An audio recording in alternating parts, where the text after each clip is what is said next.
Amir corresponds with Othello on many levels, as both characters tried ever so hard to fit in with society by abandoning their cultural background. Amir, however, takes it to another level and avidly attacks Islam throughout the text. When Amir recites the Quran in front of Isaac, Emily and Jory, it not only proves his resentment towards the religion with evidence of why, but it also instigates a certain offense between Emily and Amir in possible relation to Emily having an affair with Isaac. If they don't obey, talk to them. If that doesn't work, don't sleep with them. If that doesn't work, beat them. Repetition is used to provide strength in the message of the Quran, but also in Amir's persistent argument as to why he has buried the Islamic tradition.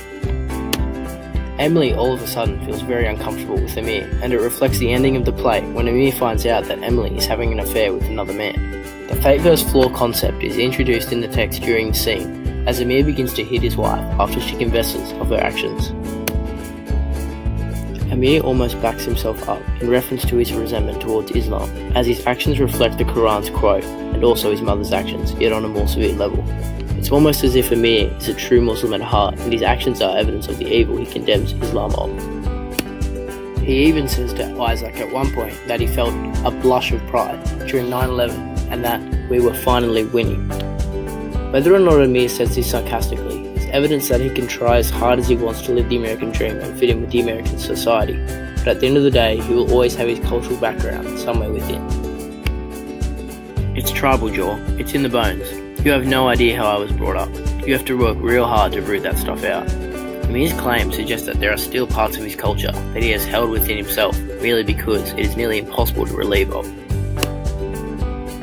Amir's downfall can be left up to interpretation of whether it was bound to happen due to the disturbance of the great chain of being, just as Othello's was, or whether he lost all he had worked so hard to achieve because of how he acted that one night, with all the other events occurring, like Emily's unfaithfulness and Amir attending the hearing.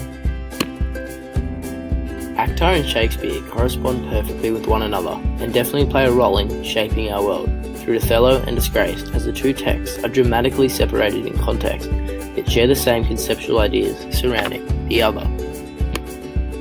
And how certain individuals will always be outcast one way or another throughout their lifetime, whether it be through religion, race, or some other factor, which doesn't fit in with the dominant ideology in which that person has been surrounded with.